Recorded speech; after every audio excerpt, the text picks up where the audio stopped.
Box 7811 Mbabane. Email address is info@ecom.org.sz.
It's 2 p.m. A very good afternoon and welcome to Market View and welcome back from the weekend. It's the 17th of February. Thank you for tuning in. My name is Lungilele Makakula. The Minister of Finance, Neil Reichenberg, on Friday last week presented a budget of 32.61 billion Malangeni for the 2025-2026 financial year.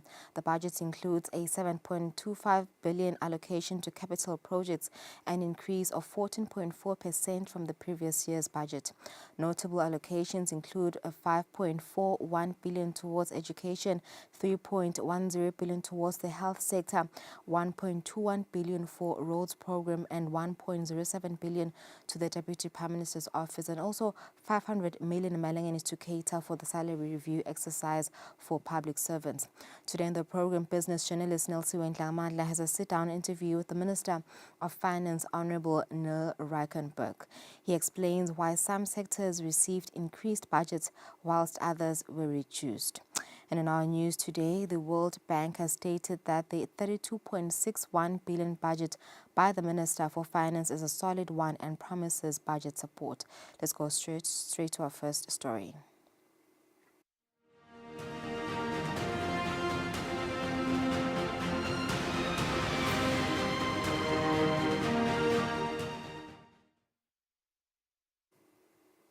The World Bank has stated that the 32.61 billion Malangeni budget by the Minister for Finance, Honorable Neil Reichenberg, is a solid one and promises budget support. Speaking shortly after the budget speech on Friday, the representative Ikechi Okori has urged all parties concerned to ensure that the budget's implementation is a success. The budget is touching upon very important things. Budgets that is focused on transformation for growth. And how is Eswatini going to transform? You need investments in infrastructure, investments in human capital, and of course in some areas that relates to digital transformation as well. So quite a lot of the areas that are priorities highlighted by the minister clearly are touching upon the things that are going to transform Eswatini, right, including financial services as well. And frankly, for us as a World Bank, we are really happy to support. And as you know, our investments supporting Eswatini are in infrastructure, water, energy, as well as providing budget support to be able to deal with issues that relates to arrears clearance and making sure that there is enough cash flow to be able to pay suppliers as well. So overall, I think it's a budget that obviously follows through with the speech from the throne. It just requires now cabinet members, parliament, society working together to make sure that the budget is really implemented in the right way, because I think beyond just the budget speech, implementation matters. If the country can invest heavily on development projects in the coming financial year, it is possible to achieve the over 8% economic growth projections, which the Minister of Finance highlighted in the budget delivered in Parliament last Friday.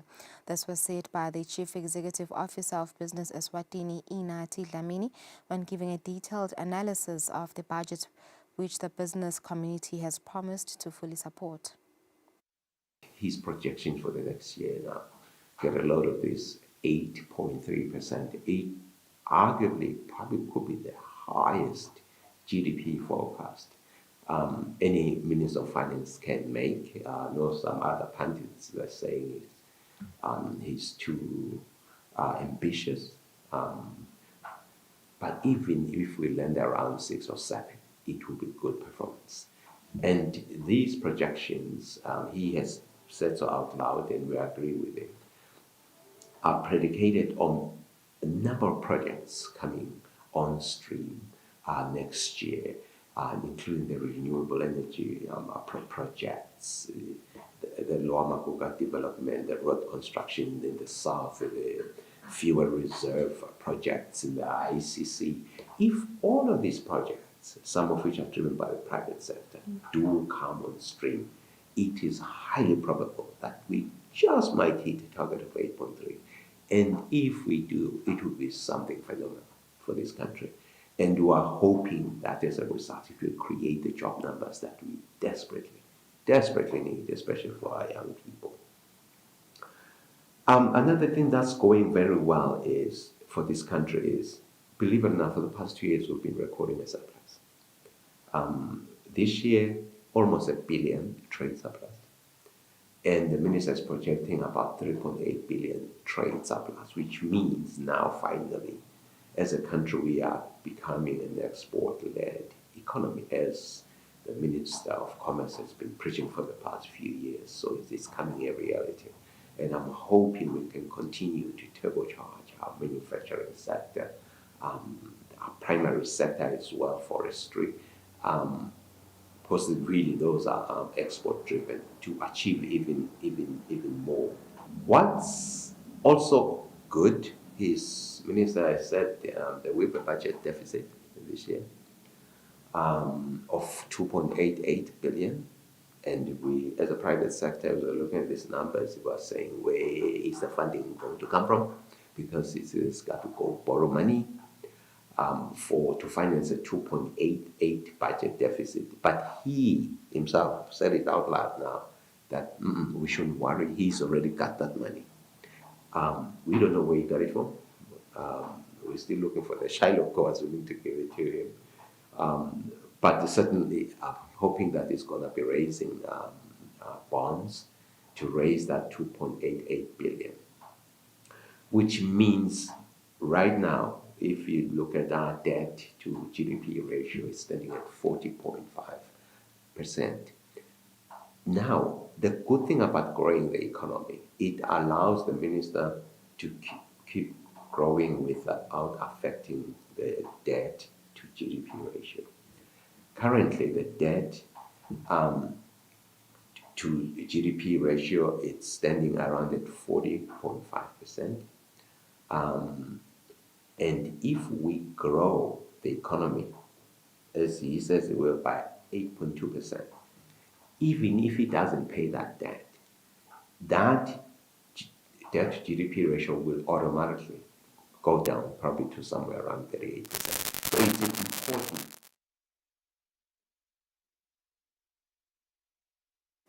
Right, and that's it for our business news. Stay tuned for Neil Tua's interview with the Minister of Finance, Neil Rackenberg, after the break.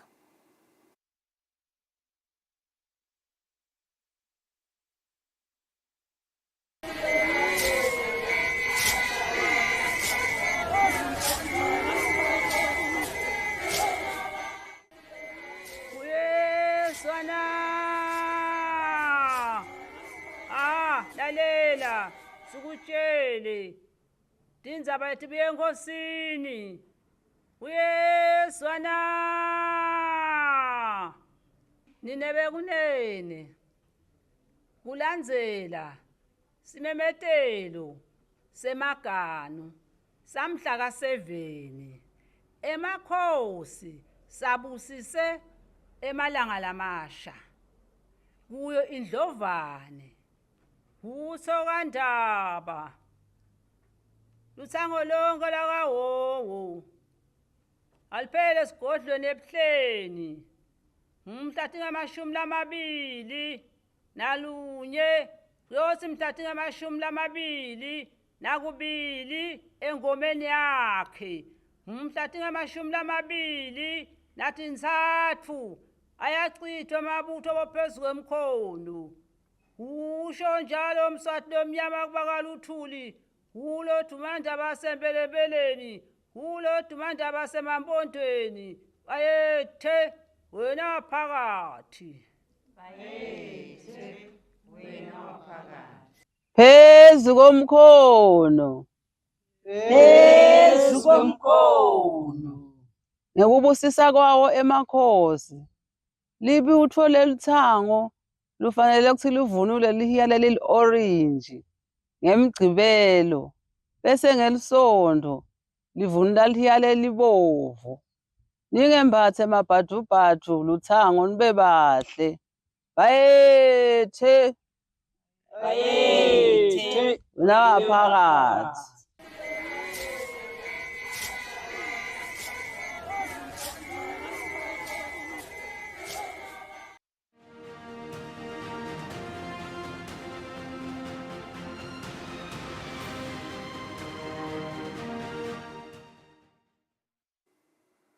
Welcome back. You're still watching Market View. This is the Monday edition. Today on the program, we talk to the Minister of Finance, Honorable Neil Rackenberg, who is fresh from tabling a 32.61 billion emalangeni budget on Friday. The minister explains why some sectors received increased budgets whilst others were reduced. In a detailed interview with business journalist Nelsuwe Ndlamandla, the minister addresses an outcry that the money allocated for salary reviews is not enough, further giving an explanation on whether anything has been budgeted for the Phase 2 salary review for junior police officers. Honorable Minister, congratulations on delivering the budget speech. We want to know, Minister, we have seen that some sectors have received a larger chunk of the budget. I'll make an example. Social transfers, they stand at 1.07 billion emalangeni, and some sectors have received smaller fractions. What influenced this budget, Honorable Minister? Number one, the main narrative in the budget is to try and grow the economy. Because as I've said a few times, we've got two big problems in the country. It's poverty and unemployment. The economy grows, more people get employed and people get better pay when the economy grows. And when that happens, poverty gets sorted out. So a strong drive has been economic growth in this budget. And so, and that's why you'll find that the capital budget, normally you find recurrent budget percentage increases more than capital budget percentage. But this year we managed to swing it, where recurrent budget percentage was 8 point something percent and capital budget percentage was 14 point something percent growth. And so that I think has been the main narrative. Now, when it comes to individual numbers, it's a matter of trying to also understand where the pressures are, where what we need to do to try and make sure there's never enough. There's never enough budget for any other ministry. Every ministry will be not even wanting more, needing more than what they currently get. And so, but it's a matter of just trying to prioritize those needs, which are the most urgent needs, which are the ones that can give us a quick return so that we can try and get the economy to a point where we can better fund ministries to do what they need to do. That's kind of the main narrative behind it. But again, it's a huge process we go through before we get to a budget. The ministries come and present to PBC and then they unpack all of their requirements. Then we take that, we analyze it. And then from the analysis from PBC, it then goes to Cabinet. Cabinet then looks at it, turns it around a few times, comes back, asks questions, we come back and we respond. Then it'll go to Parliament. So it's a very long, tedious process. But we believe that ultimately it is the best balance of where the money can go. We have seen a decline in the budget for the Minister of ICT, Honorable Minister, and yet the business community has been anticipating that it will be much higher this year, especially because the world is moving into the digital era space. What has influenced this? No, thank. Good question, Nelly. I do believe that if you actually to analyze the budget, you'll find the actual budget for expenditure has actually gone up in the Ministry of ICT. But we do have, in every ministry, we have projects. So there were two big projects, the Ministry of ICT. The one was building the data center and the site for it, and the other one was the biotechnology park. So what you'll find is by now, both of these projects, I think there's still a little bit of work on the biotechnology park, but I think both of these are virtually completed by now. And so hence you'll find the capital budget is less. But the recurrent budget for doing their work, if I'm not mistaken, has actually gone up in the year coming. Well said, Honorable Minister. I want us to come to the issue of implementing this budget. From the recent Auditor General's report, we are continuing to see unaccounted for expenditures from different ministries. How are you going to deal with this and ensure that the monies go to their intended projects? So look, again, it's very difficult to spend money because Treasury needs a lot of documentation before they actually make any payment. But at the same time, the paperwork system is not great. And that is why we were now putting in IFMIS. So we're coming with a whole something which is not, it's a paperless system. So it'll be on our computers, it'll be on our devices. The minister, do you approve this? PS, do you approve that? And it'll be a clear audit track record. It'll be impossible with the system we're putting in to have unauthorized expenditure. It'll all have to go through the full process to be authorized. And so at the moment, most of the findings is a paper trail. There'll be some process. The balances don't balance up at the end of the year. We're definitely having those problems with our, let's call it our financial system that we have, is not good. And so hence, we're busy changing that. Honorable Minister, given that the debt to GDP ratio currently sits at 40.2%, what consideration has the minister made in terms of the likely effects of the deficit financing to the tune of 2 billion emalangeni? Correct. So at the moment, the deficit this year is I think it's 2.88 billion emalangeni, and or this coming year. And at the same time, what we are anticipating is decent growth. So we're anticipating 8.3% growth. At the same time, we're anticipating the higher tax returns. And again, these things don't come from someone just guessing or someone doing. There's a deep analysis, there's an analytical process that goes through before we end up with these numbers. And so for that reason, with us projecting our 8.3% growth, we know how much money we can loan so that our debt to GDP does not go up. Because we are trying not to increase our debt to GDP beyond the 40.5 around that mark. Keeping in mind, we still have a stock of arrears. Arrears is debt. So we might still need to take on some debt. We've got 2 loans for debt we're going to take on, purely to move that debt from where it is now with not paying suppliers, which is very unhealthy for our economy, to move it onto formal debt platforms, and at least then everybody gets paid and our economy runs smooth. So we'll see what that does to our debt to GDP ratio. But in the current year, the reason why we can actually loan a little bit more money is because of our growth that has been projected. Now, we'll see by the time we get to the end of the year, was our growth projections right? If they are right, that means that we will remain in our debt to GDP ratio. If they are higher, which means our ratio goes down. If they're lower, the ratio goes up. Then we correct it next year. And next year we say, no, now we need to do this to continue to get in the right direction. So it's a management of the figures overall that give us the right balance at the end of the day. I understand, Minister. Then this brings me to my other question. Given that we do anticipate increases in the GDP, is it sustainable to increase our debt with increases in the GDP? Because, Honorable Minister, the GDP can grow, but people may not pay taxes. They may invest back into their businesses and not pay the taxes. No, so again, tax, ERS has a very brilliant forecasting team. And the reason why they're brilliant, they must keep in mind that the people at ERS also get it. If they do hit the tax thresholds that they have put forward, the bonuses are paid to the people working there. So they don't just willy-nilly come with a number and say, oh, let's shoot a number in the air and hope we're going to get it. They really do analyze that properly to make sure that they really can get it. Now, yes, a 2 billion increase is a huge increase in the tax we're planning to collect, especially because we're not increasing taxes. We're looking at a little bit of sin tax, but it's negligible compared to the tax increase. And so with that increase being quite substantial, we are quite confident that ERS will be able to deliver on their mandate. Because, and in the year that we are in, it was 14.5 billion. As we speak, there are hundreds, spot on track, slightly over even on the collections to date for the current financial year. Whilst at that, Minister, we know that part of the budget is funded by grants and foreign aid.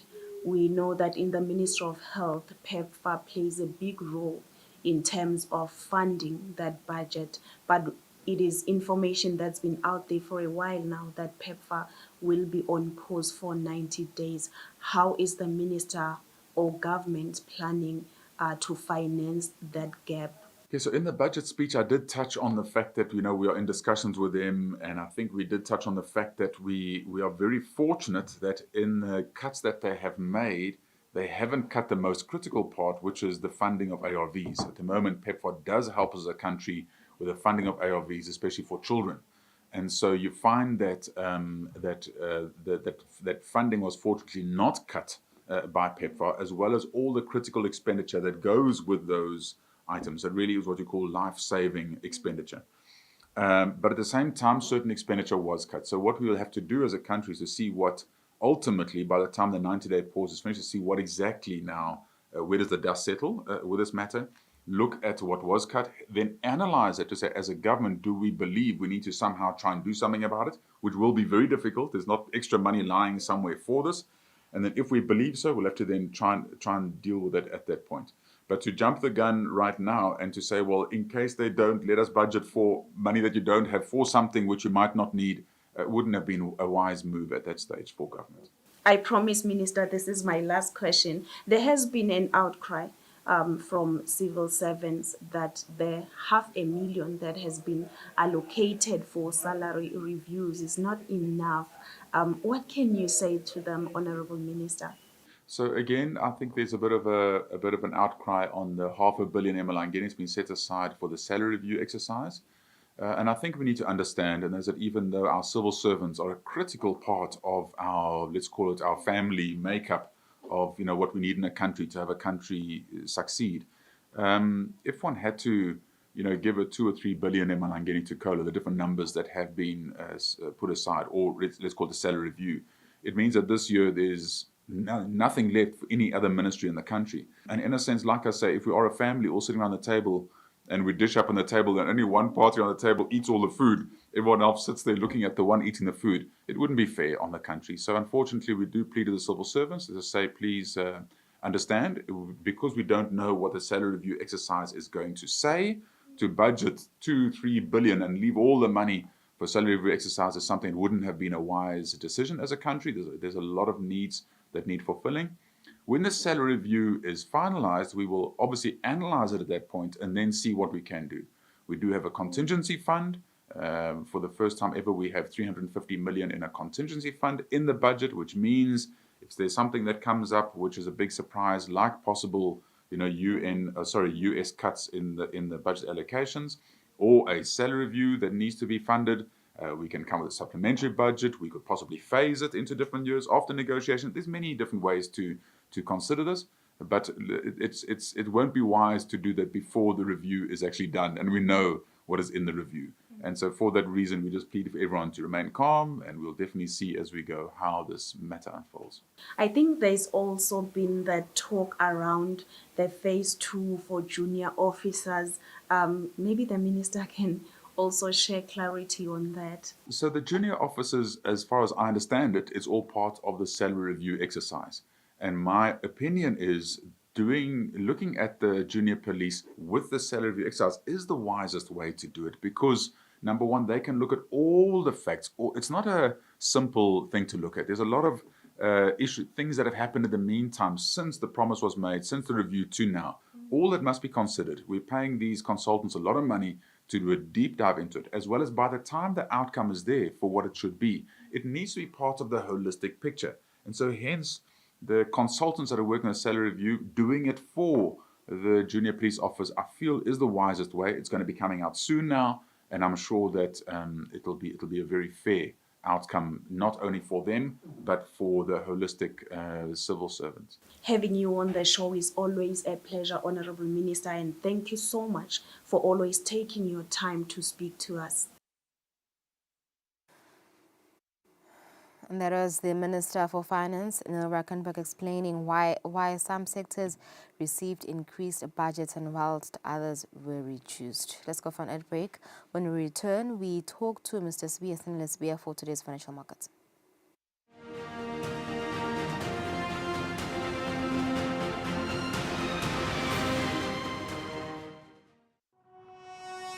When you choose your adventures, you do so with an open heart and a desire for the unexpected. You embark on journeys to discover new worlds, full of wonder. You choose a path to awaken your senses, a world to make you look up and realize just how inspiring this life can be. Arrive and awaken your heart. Explore life in ways only thought possible in your dreams. Discover just how far you go to expand your understanding of life's greatest mysteries. There's just one place on this planet with so much to offer. Now is the time for you to have the royal experience.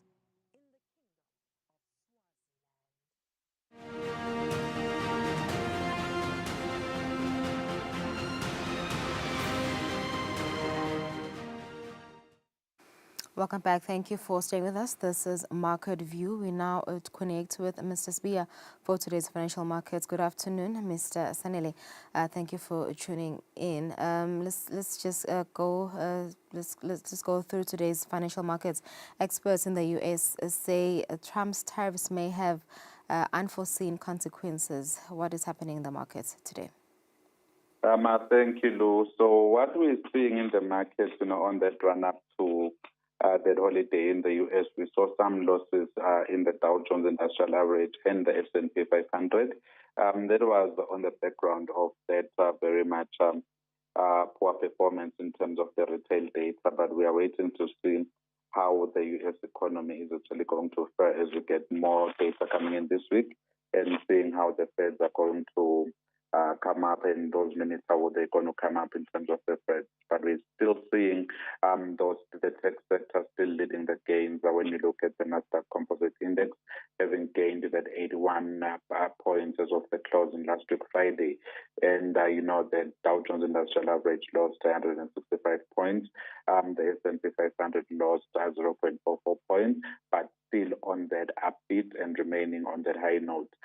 Coming into the European markets, we're seeing that relative stability with the London market at that 8,253 points, with the French market at that 8,184 points back to those points that we knew it before. That's purely because Europe seems a bit stable, and while in the U.S. there is a lot of uncertainty on the Trump presidency.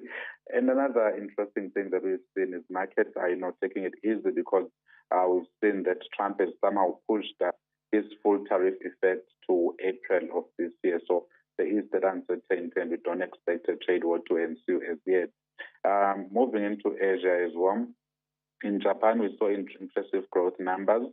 And then, that's why the Nikkei is edging a bit higher.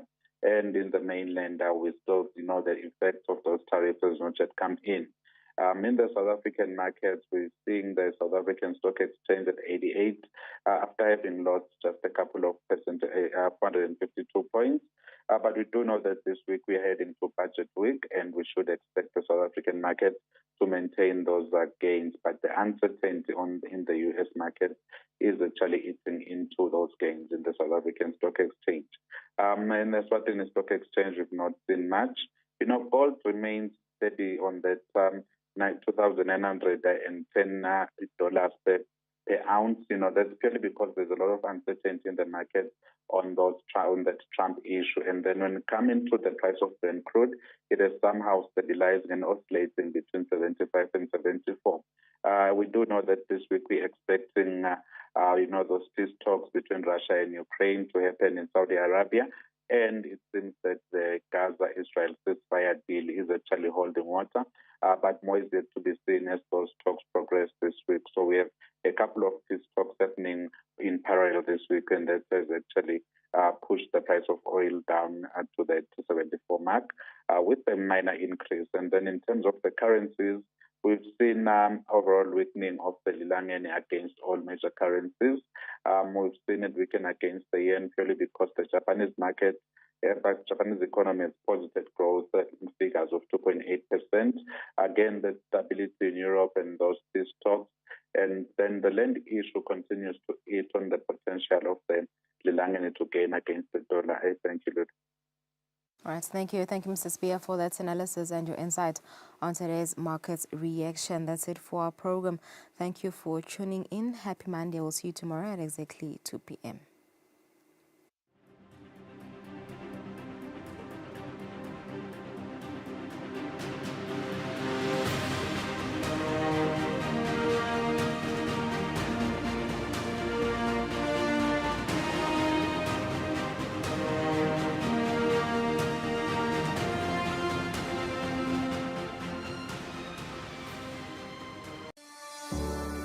Eswatini TV has signed a code of conduct that is enforced by the Eswatini Communications Commission.